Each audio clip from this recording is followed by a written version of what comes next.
सीधे रुख करेंगे गोरखपुर का, जहां सीएम योगी आदित्यनाथ इस वक्त संबोधित कर रहे हैं। अच्छी सरकारें आती, अच्छी चीजें लेके आती, ढेर सारे रोजगार के अवसर उपलब्ध होंगे। अब आप देख रहे होंगे यहां दुकानें खुल गई हैं, लोगों को सामान खरीदना है यहां मिल जाएगा। परिवार के साथ आकर के यहां पर लोग आराम से आनंद से घूम सकते हैं, स्वास्थ्य का लाभ ले सकते हैं। न पॉल्यूशन है, न किसी प्रकार की अव्यवस्था।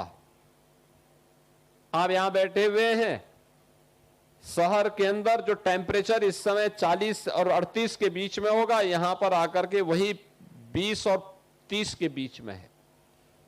और मेरा मानना है 25-30 से ज्यादा यहां पे नहीं टेम्परेचर है, क्योंकि इस पूरी झील से ठंडी हवा उस टेम्परेचर को अपने आप न्यूनतम स्तर पर लेकर के आती है और एक नेचुरल प्रक्रिया के साथ हम सब भी जुड़ करके आनंदित महसूस कर रहे हैं। यही होता है सिटी डेवलपमेंट प्लान। सिटी ऐसे ही अपने स्वरूप बदलती है। हमारे बारे में लोगों के मन में अच्छी धारणा यहीं से प्रारंभ होती है। अब हमारी सिटी केवल स्मार्ट नहीं है, अब हम उसको स्मार्ट सिटी के रूप में, सेफ सिटी के रूप में और एक सस्टेनेबल सिटी के रूप में उसको आगे बढ़ाने की दिशा में आगे बढ़ चुके हैं। विकास की सारी प्रक्रिया स्वतःस्फूर्त भाव के साथ चल रही है। यही फर्टिलाइजर कारखाना आज से 6 वर्ष पहले बंद स्थिति में था।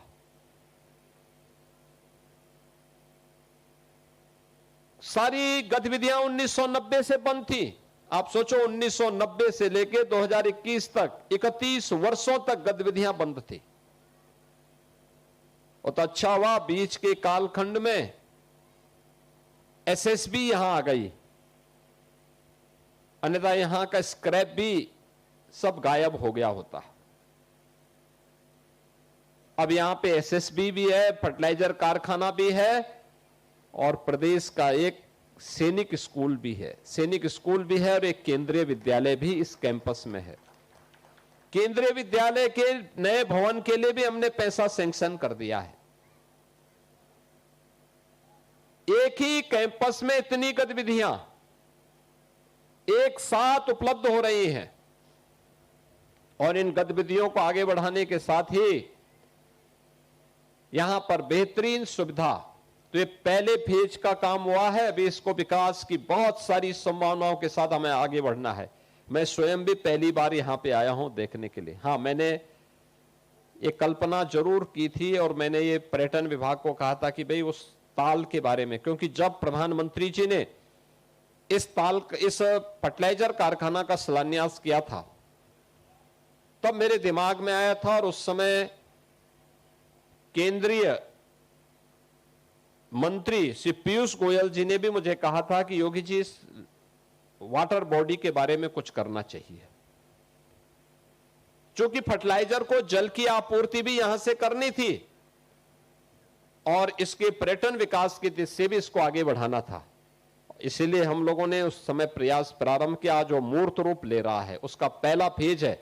इसके बाद के अन्य फेज में आप देखेंगे कि इसको हम रामगढ़ ताल की तर्ज पर ही बेहतरीन स्वरूप दे करके गोरखपुर के एक बेहतरीन टूरिज्म डेस्टिनेशन के रूप में स्थापित करके इको टूरिज्म का एक बेहतरीन केंद्र बनाएंगे, वाटर स्पोर्ट्स का केंद्र बनाएंगे, फ्लोटिंग सोलर का भी एक कोल इंडिया के साथ मिलकर के हम लोग यहां पे एक सोलर का पावर प्लांट भी यहां पर स्थापित कर रहे हैं जो 20 मेगावाट की बिजली देगा। 20 मेगावाट का मतलब गोरखपुर की पूरी सिटी को बिजली की आपूर्ति यहां के सोलर प्लांट से उपलब्ध हो सकती है।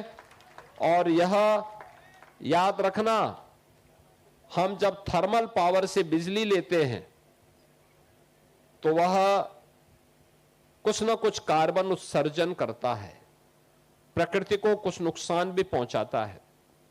लेकिन सूर्य से आने वाली जो रोशनी है, उससे बनने वाली ऊर्जा है, उसमें कार्बन उत्सर्जन नहीं होता है, वो नेचुरल है, रिन्यूएबल एनर्जी है, ग्रीन एनर्जी है। और वह आप करेंगे तो नेट जीरो का लक्ष्य है कि कार्बन उत्सर्जन को जीरो तक पहुंचाना है, जिससे प्रकृति में होने वाले इस परिवर्तन को हम रोक सकें।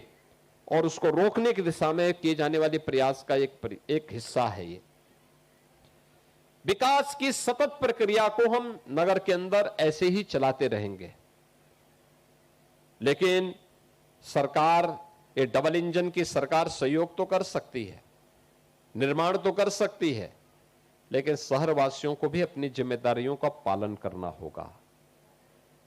शहरवासियों के प्रत्येक नागरिक की जिम्मेदारी है, और वह जिम्मेदारी है कि हम लोग इस पूरी प्रक्रिया के साथ जुड़ करके शहर के विकास को आगे बढ़ाने में अपना योगदान दें। शहर का विकास कैसे बढ़ना चाहिए, कैसे आगे बढ़ना चाहिए, इसके संरक्षण के लिए गंदगी नहीं करना है, सार्वजनिक संपत्ति को नुकसान नहीं पहुंचाना है। अगर कोई निहित स्वार्थी तत्व उन संपत्ति को नुकसान पहुंचाता है तो उसकी कंप्लेंट करके ऐसे व्यक्तियों को जेल भी करवाना है। हम अपने स्तर पर भी इस कार्य को करें। हम लोग रामगढ़ ताल में देखते हैं, सरकार ने वहां कार्य किया है, कुछ स्वयंसेवी संस्थाएं भी सहयोग कर रही हैं, CSR से भी पैसा आता है, लेकिन बहुत सारे लोग जाते हैं, खा करके वहीं फेंक देते हैं। अभी एक बैंक ने वहां स्वच्छता का कार्यक्रम चलाया था, 56 बैग यानी 56 बोरा प्लास्टिक बरामद हुआ था वहां पे। आप याद करिए कितना प्लास्टिक, कितना कचरा।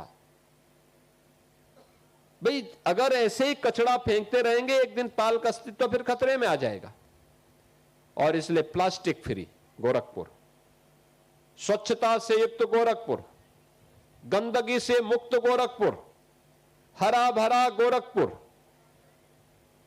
Safe Gorakhpur, smart Gorakhpur, sustainable city Gorakhpur, यह एक लक्ष्य लेकर के अगर हम सब आगे बढ़ेंगे तो गोरखपुर की यात्रा, जो अब एक नए गोरखपुर के रूप में देखने को मिल रही है, यह इस रूप में हमें मजबूती के साथ आगे बढ़ने के लिए एक मंच देगा, आपको एक पहचान देगा, आने वाली पीढ़ी को गौरव के साथ आगे बढ़ने के लिए एक अवसर देगा। और इसके लिए गोरखपुर वासियों को मैं हृदय से बधाई देता हूं।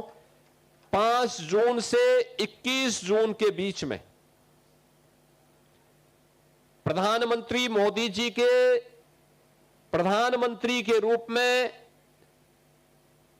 12 वर्ष के सफलतम कार्यकाल को ध्यान में रखते हुए